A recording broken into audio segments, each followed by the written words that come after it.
This is Leadership in Action, and I'm Mark Stiles, your host. Join me as we delve deep into the passions, expertise, and experiences of Boston area innovators. Sponsored by the Boston chapter of Entrepreneurs Organization, this is Leadership in Action. Hey, folks, welcome back to Leadership in Action, your podcast for your chapter of EO here in Boston, Massachusetts. Very excited to have our guest today. He is a passionate serial entrepreneur and marketing executive. He's been a member with EO for over 15 years. He's served as president in his native Barcelona chapter, as well as here in our Boston chapter. He co-founded and grew Palamita Technologies as a co-CEO while leading marketing and sales, and turned it into a worldwide leader in business process management software, which was then acquired by Red Hat, now IBM, in 2012. Co-founded Bcombinator, the leading accelerator and startup investor in Southern Europe for B2B and B2C SaaS, AI and generative AI startups. Oh, we're going to talk a lot about that. He's also the leader of the artificial intelligence MyEO AI group in all of EO, where over 850 entrepreneurs learn and thrive with AI. Did I mention who this was? This is none other than Luis Cortes. Welcome to the podcast, Luis. Thank you, Mark. Thank you for that welcoming intro. Hope I did it. Sorry. Go ahead. I'm so excited to be here talking about all this with all my brothers and sisters in EO. And yeah, you did a great job. That was a lot of research on my LinkedIn profile. I hope so. I hope I did you the honor, because you are a huge contributor here in the Boston chapter, and I want to honor and respect that. So as we begin with all of our podcasts, we ask the same question. What is the most valuable lesson you've learned while running a business, Luis? Oh, wow. That's great. That's a great question. Probably one of my favorites is that a big problem is nothing more than a small problem that wasn't properly handled at the time. Mm. And I see this over and over. Sometimes you have, it can be anything. Could be a person that consistently doesn't have good results, even though they say they are doing what they love and everything. And for some reason, at some point, they didn't get the right enablement, or they were put they're the right person, but they're not sitting in the right seat of the boss, right? And that should have been fixed like 2 years ago, instead of everybody trying to make it go for like 2 years of misery, if you will, right? So yeah, I don't know where I read that or who I learned it from. I'm grateful for that lesson. But yeah, that's one of the many things that I think I've learned while building a business. So how do you teach that lesson? That's so very important lesson. Well, sometimes we are just, my experience at least, right, is so many things happening at the same time, so many decisions. We entrepreneurs working more in our business instead of on our business, right, as we say. So stepping from time to time and taking a look at, we are dismissing this because it looks like it's not important. But if this continues like this, where's it going to be like 6-12 months from now, right? So trying to a little bit to project something like that can help identify those problems. And, the time when someone or a group is like, I wouldn't say complaining, but definitely making a deal about something, that something needs to be tackled right there, right now, right? Otherwise, you're risking letting it grow until it's just this big, ugly, pink elephant that is in the room, right? Little problems become big problems, right? So, yes. So pulling back, what's the symptom? What's really at issue here? Pay attention, keep your antenna up for those signals, and nip it in the bud, as they say. Yes, and yeah, and don't be lazy trying, hoping that things will kind of sort out by themselves. I'm talking by experience. I'm guilty. I'm the most guilty entrepreneur in the planet for letting things fester. So it's not that I do any, but at least, sometimes it's like, is this going to become a big problem? And should we kind of tackle it right now? That's what we do. We share experiences, right? Okay. That's all we can do. And no, I'm with you on that. Are there any AI solutions to avoid that? It's a Well, nice segue for you. exactly. Well, you can train bots with all sorts of documents and things out there. It's very easy to do these days. So you actually get an assistant that will help you with that. I haven't seen one for that, but I don't think would be too complicated to come up with a question for ChatGPT or Bard or Bing that would help us think about, how would you identify a small problem that may become a big one? And if you identify it, how do you go about it? So I'm sure there may be ways, but I don't think AI will solve that. It will give you hints. It will help you think maybe.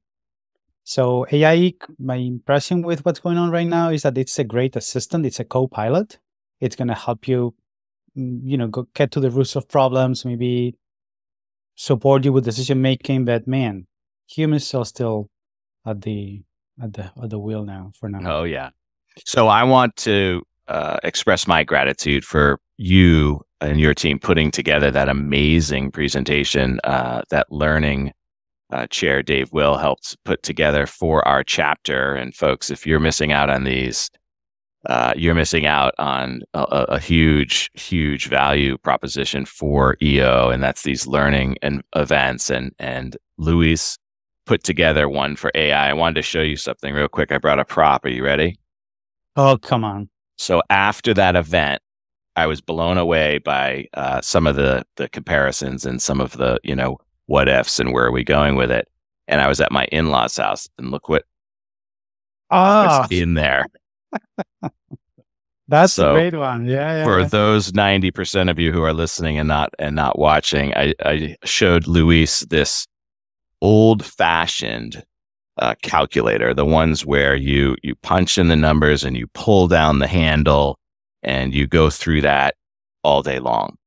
Right. And they showed a slide of an entire row of people doing that. And then they said, and then there's an entire floor of those people. And now visualize an entire building of people doing that same thing, punching in the keys, pulling that handle right here. And now all of that is one CSV spreadsheet. So what happens in AI? So we have the fear mongers out there. Oh my goodness, all of the jobs are going to be eliminated. What are we going to do? This is going to be the end of it. Let's hear the other side of that. Well, it's not only not the end of it, but this is just going to take us into a new age, a new wave of productivity and gains for the economy and for people. At least I'm a great believer of that. And just two data points here, right? So believe it or not, 60% of every job that exists today didn't exist back in 1940. Wow. Now think about that for a minute, right?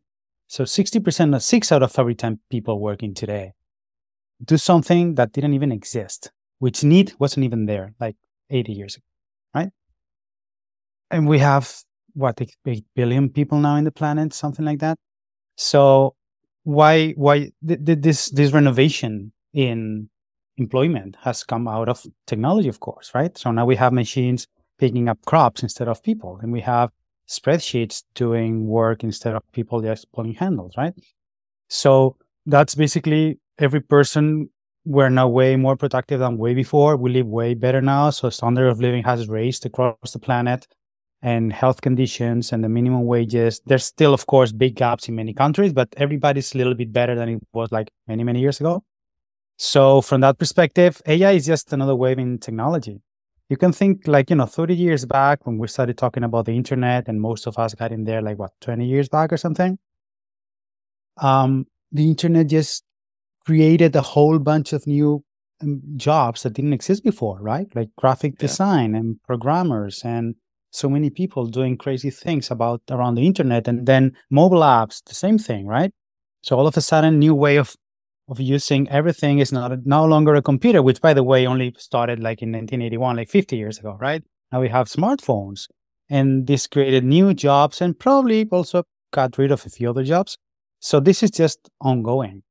And I believe AI is basically a great assistant that gives people superpowers. So each of us can now, again, to our earlier point, right?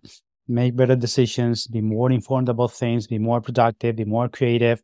And that is just going to expand the value we add to businesses. Businesses will be able to grow more, make more money, hire more people because they're growing. So I see this as a virtuous circle, not as a vicious one. Yeah, so many people have this two-way path, right? It's either going to be utopia or it's going to be dystopia. I see that this is the new revolution, right? AI revolution, the AI, the industrial revolution, the agricultural revolution, the tech revolution, AI revolution. It's simply going to change everything, which scares a lot of people when you say things like that. It's going to change everything, and that's okay.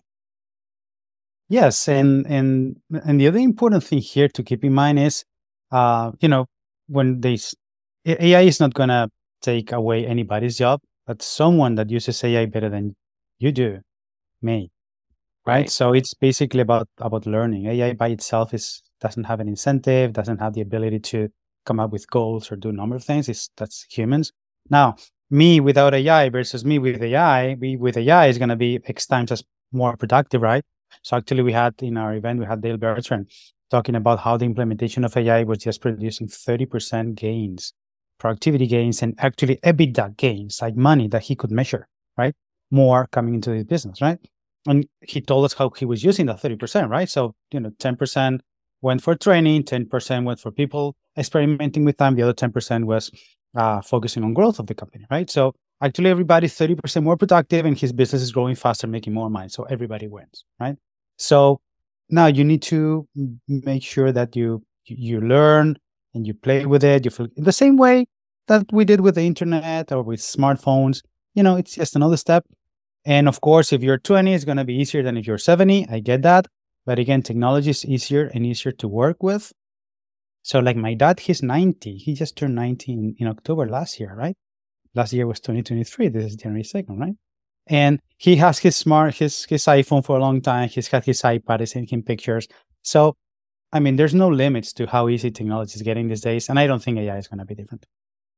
I don't either. And it's definitely moving fast. But I love that quote. AI is not going to take your job. Someone who's effectively using AI is going to take your job.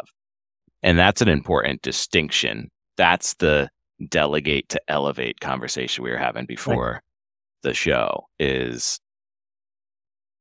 do you need to be doing that task? If not, what purposeful task can you be doing while, if fill in the blank, somebody else is doing it or the technology is doing it? So I've been having a lot of fun with GPT-4. What are some of the things that people might not know about with AI right now? So again, let's timestamp it for those folks listening. It's January 2nd, 2024. We simply turned the calendar to another year. I can't believe it's 24, by the way, Luis. Can you believe that? Yep. But let's timestamp that. GPT-4 is now here, and we're able to play with it, work with it, utilize it. What's out there that people may not know about that you want to share with us?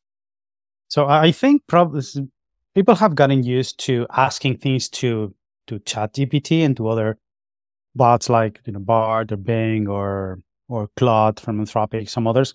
I think there's probably two things. One is these apps, these bots, they are not just like a Q&A agent that you just ask and receive. You can dialogue with them. Okay? So you can turn every prompt, every question into a conversation with it. So you ask for something, you get a response. And you can, okay, so I didn't quite like that. Change the second sentence to be more incisive, more friendly, or more highlighted, or whatever. He will change it. Okay, now change the order. Now, or you're asking for a summary of a meeting, right? Dig down into the third point. What do you think the author thought about this and this and this? You can have a dialogue to get as deep as you want into whatever conversation you're having with it. And I think that's something that sometimes people overlook. But that is, I think that's very helpful. And help me understand the companies that are cropping up and coming out and, in essence, overlaying Chat GPT, right? So they're simply creating a service that is the foundation is Chat GPT, right? Because it's open. Yes. Everyone has access to all of the computer inter depth things that I don't really fully understand, but it is open access to anyone to utilize and, in essence, connect with other applications, right? Exactly. So, and it's not too difficult to actually use that power, even without programming, because you can now build your own assistants, your own GPTs, as they call them, without any programming at all. And if you have someone in your business that is that's a programmer, in Python is a very popular computing program that developers use to work with ChatGPT. But anything that can talk to an API, basically an application programming interface, you can connect it and build your own applications very, very easily. So something you could do, for instance, is many companies actually record their customers' calls, and you hear that this call is being recorded for quality purposes, right?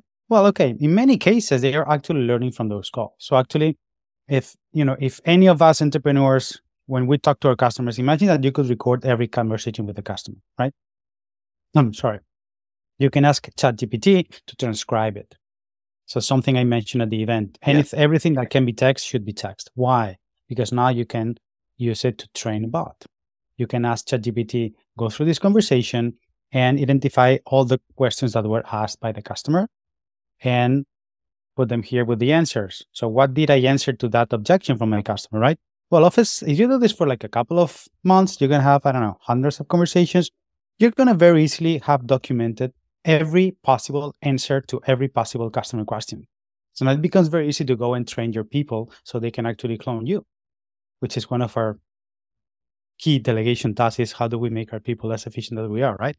And vice versa. Every time we ask the customer and the customer tells us something, we can use that to build our sales training for our salespeople and saying, hey, when these are the questions and answers that we can have with customers, and we can automatically get all that ready just out of recording customer conversations. So this, 2 years back, 3 years back, this was almost impossible because the computing power wasn't there. Now, to your point, this is open. So the moment you have text, you have a conversation, you have a book, whatever, you can have all this type of conversations and extract wonderful value out of it. Wow. So, I'm seeing these Otter AIs and the Read AIs, and the people are joining in with their notes, and the summaries are unbelievable for someone who's a high DI to see the summarization of the call and be able to walk away with it and be like, okay, I got this, and I can refer back to it. But taking it to that next step and then teaching the system what we're looking for, right? The end solution, the prize. How do we get to the prize? And we can keep feeding the machine until we get it there. That's Exactly. That's fascinating. So there's a lot of really amazing things going on with AI. What are some of the things that people want to be careful about? I'll tell you, one of the things we're sharing with the team as we experiment, because that's all we're doing right now, is really truly experimenting with it, is no names. Never ever put a name into GPT. And never put any confidential information in there. Obviously, we're asking very generic questions at this point, that overlay, that introductory research, if you will. But one of the things we're saying is no names to start with. But what else ought people be thinking about? I think that's critical. No confidential information if you're using the regular ChatGPT. I think that's one thing. The other thing is to carefully check the answers back to make sure that things kind of align, right? Because these models, due to the way they are trained, they will never acknowledge they are making something up. So I was just reading 2 days ago, lawyers keep including wrong information that they Still, extracted. Yes, still. I mean, there was this famous Avianca customer that put a suit to the airline for something that happened, and the lawyer was using ChatGPT to come up with similar cases that, of course, didn't exist, right? So I would say I think the other key thing is exactly that: is just double check on everything that it comes back, just to make sure that it kind of makes sense. Right. The artificial intern, right? So, you wouldn't be handing a judge the intern's memo without proofreading it and shepherdizing it and making sure Exactly. that the cases actually existed and were relevant. That's pretty funny. And Yeah. And however, probably something to your question about things that people don't know is so ChatGPT there's an app for it for your iPhone, and it includes image recognition on it. So you can take pictures of things, and you can you can draw something on a whiteboard and ask it to turn it into HTML content, and will build a web page for you that shows that. wow. Or I just used it recently, so for I didn't know whether I could put something on the tumble dryer or not.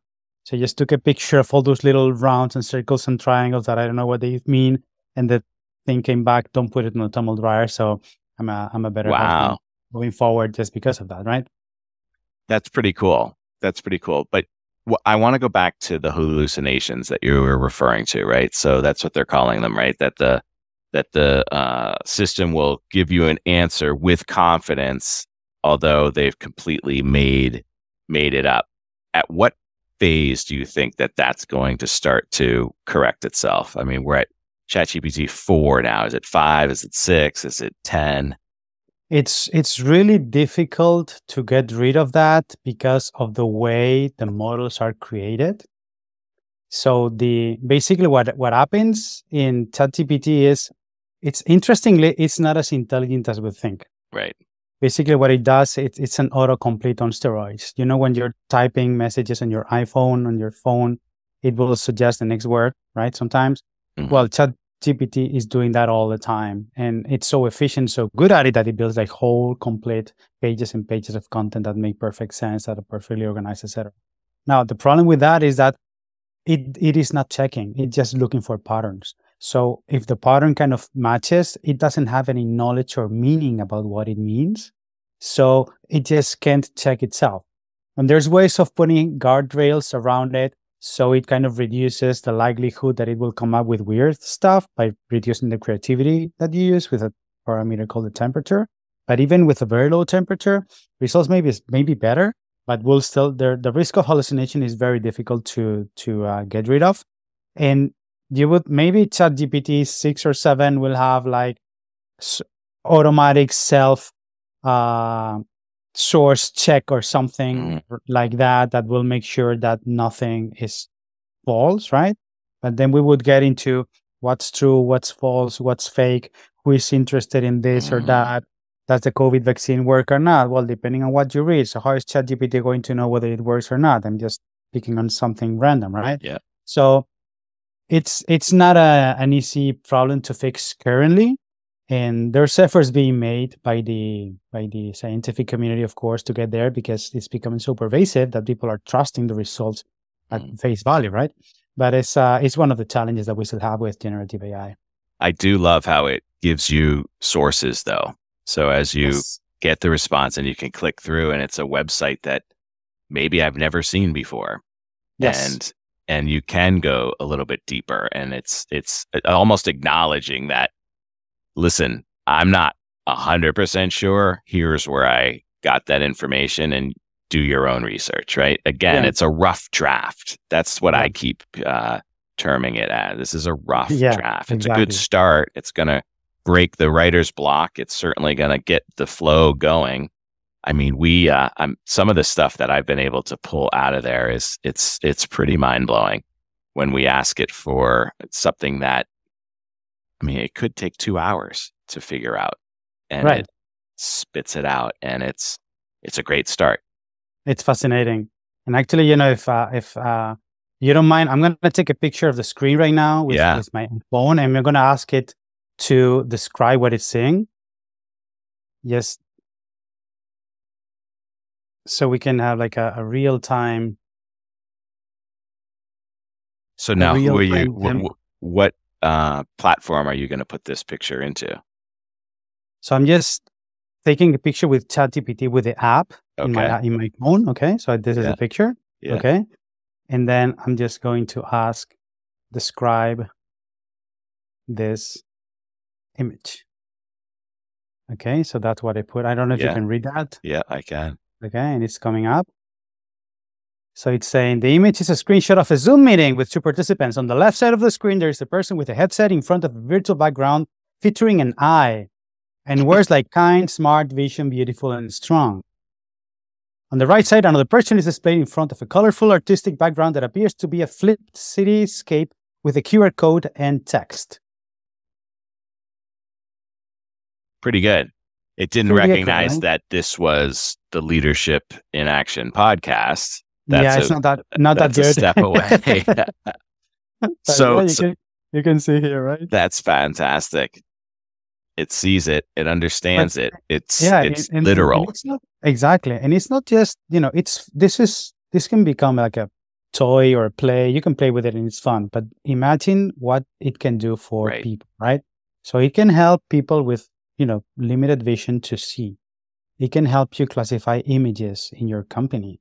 It can be used to compare images and see if something's off. I mean, the applications are endless, both for personal and for business purposes. So tell me about Bcombinator. So Bcombinator is a leading accelerator in Southern Europe. So we started. I'm a co-founder there. We started like 5 years ago, 6 years ago, I should say now, because we're 2024. And we started as a co-working space. So we have our own building. We own our building, which is like 2 minutes away from the beach in Barcelona.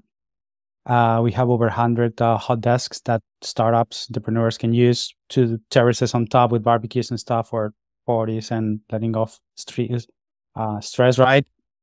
And then, so we started doing that, and we realized how cool it was to work with entrepreneurs. So we started mentoring entrepreneurs just out of the fun of it, right? Well, we started bringing in mentors. That mentor community grew up to 150 mentors. We have way more now. And then we developed incubation and acceleration programs to help startups become businesses and then be able to have a product, sell product, get money from investors, grow internationally, right? One step at a time. This is all inspired by the Lean Startup methodology. And then in addition, 2 years ago, we said, you know what, we should be able to invest in these startups in addition to mentoring them, right? So we raised a venture fund that invest in pre-seed stages, like very, very early stages. And now we are raising a second fund, a 40 million euro fund, that is going to invest in seed and pre-Series A stages. Very cool. So how many of those companies are working in the AI space? So we currently have around 40 companies in our portfolio, and 7 are in the AI space. Wow. What are some of the things that they're working on with AI? With AI, so they are working on emotion recognition. So they can take a video of your face and then identify micro expressions in your face to see if you're expressing, the basic emotions, fear, disgust, joy, etc. And they use that for market research.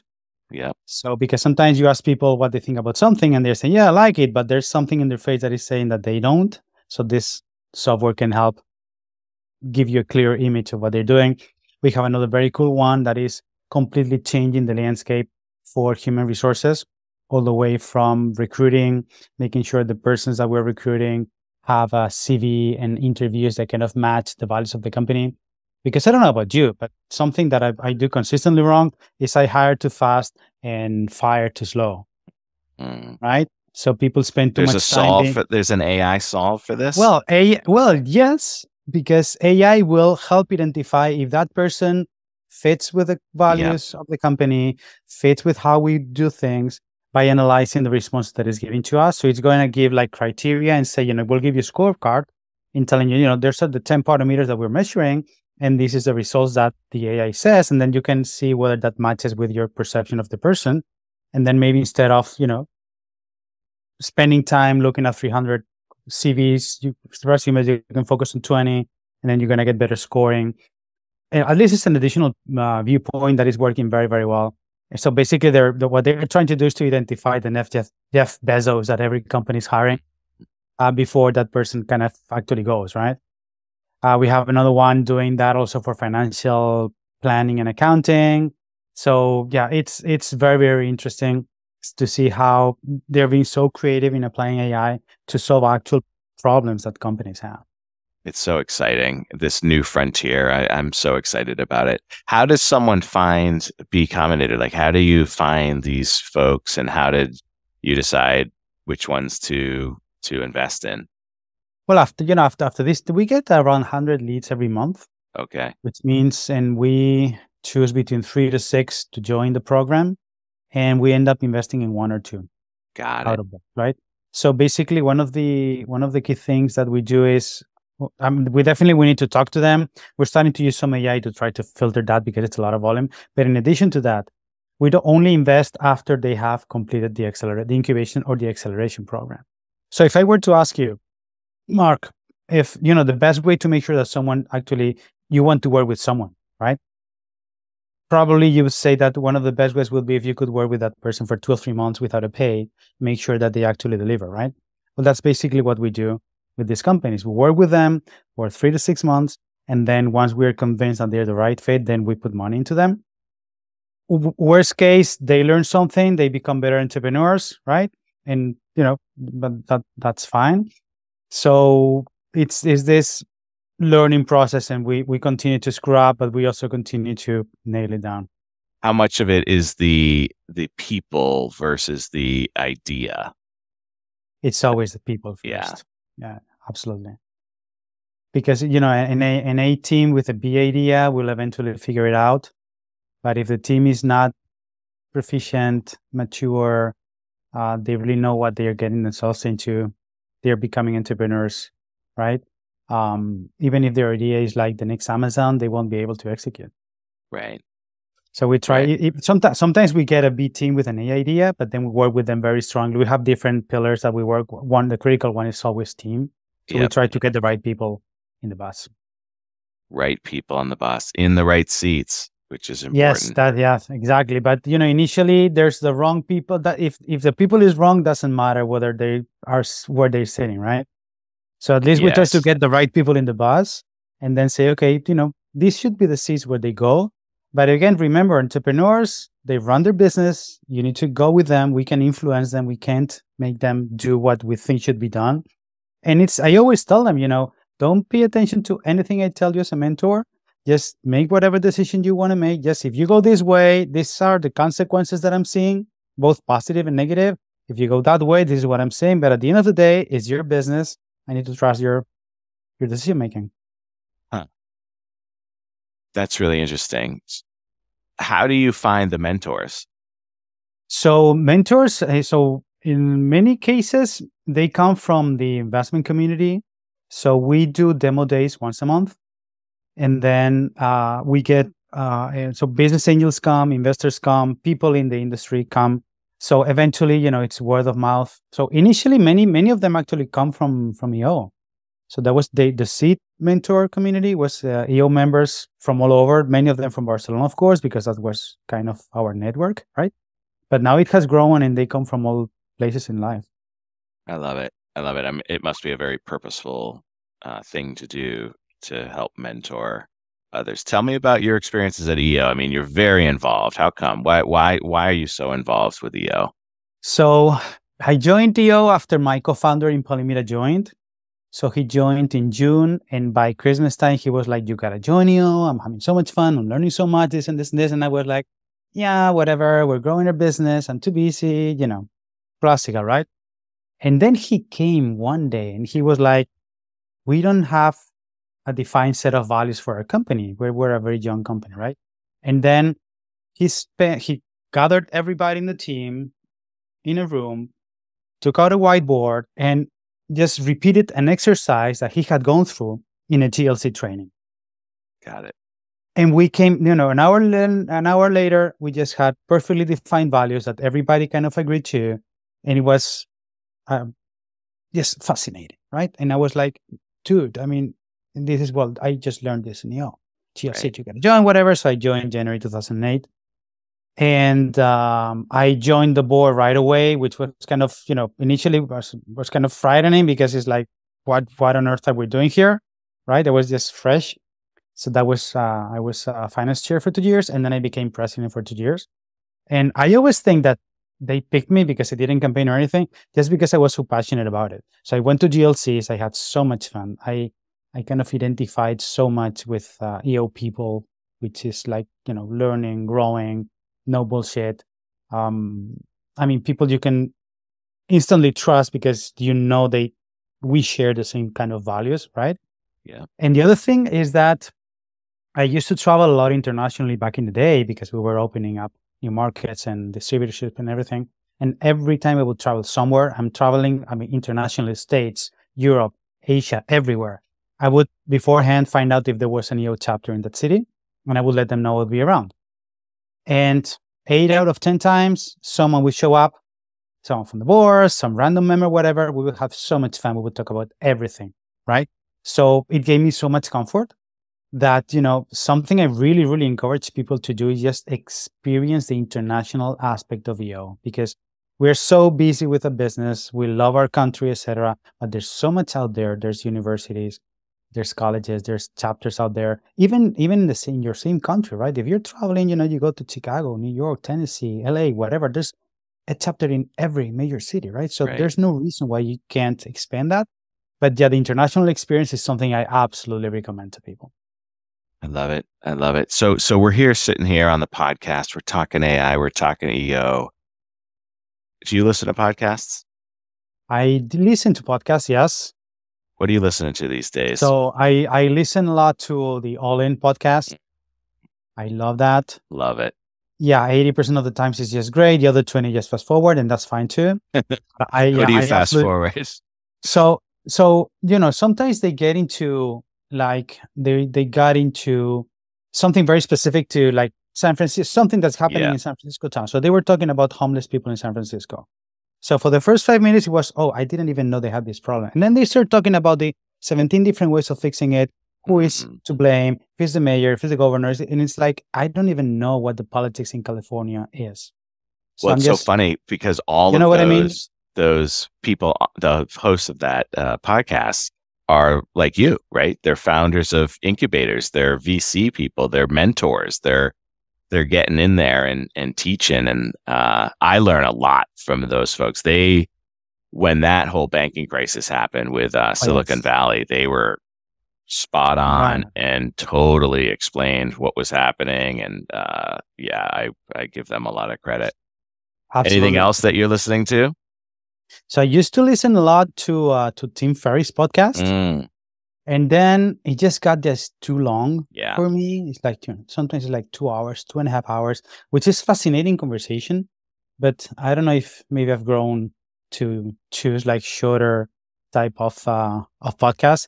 And then I'm all the time I'm finding new podcasts. I listen to 1 or 2 chapters. I love listening to TED Talks as well. So which is different type of format, and yes, I love that. I love hearing what other people are listening to too. I'm a big fan of All In, and I get my entertainment from Smartless every week too, from those gentlemen. They're really funny. So busy founder, running an incubator, traveling back and forth to Barcelona. What do you do for fun when you have time? So I enjoy as much time as I can with my family. They have 2 kids, 13 and 17. Well, I shouldn't say kid. I have 2 teenagers. They're still kids in my mind, of course. Oh yeah. So yeah, and we live in an area very close to like hiking and lakes and stuff. So we'll try to go out in the outdoors as often as I can. So we go walking, or now in wintertime, for instance, something I love doing is trailblaze the trails right after a big snowstorm. Yeah. Which is a great exercise. I don't know if you've tried that, but what is it? Trailblaze? So trailblaze would mean, you got a foot of snow, right? Yep. Then you will put on your snowshoes and we'll just go and step on the trail to make it again. You're trailblazing. You know what I mean? So you're the one who's helping everybody else out. You're setting it up for everybody's the rest of their hiking, right? You could look at it that way too, but it's also a great exercise for your legs. Because it's deep snow and you're working yourself. Got it. Exactly. Got it. It's a great workout, and then everybody else will, save that and just have the trail ready, right? So yeah, I guess I'm doing something good too.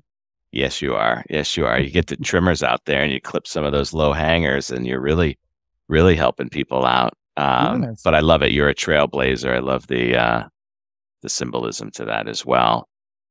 Well, I can't wait to see you again, my friends. I really want to say once again how much I appreciate you organizing that AI event. I learned a ton. I've brought it back. We're experimenting. We're instituting some things, but we're really excited to lean into this whole thing called AI. And I'm hoping to see you soon, folks. If you see this guy, thank him for putting that together. But I look forward to seeing you. Are you going to go to the love languages learning?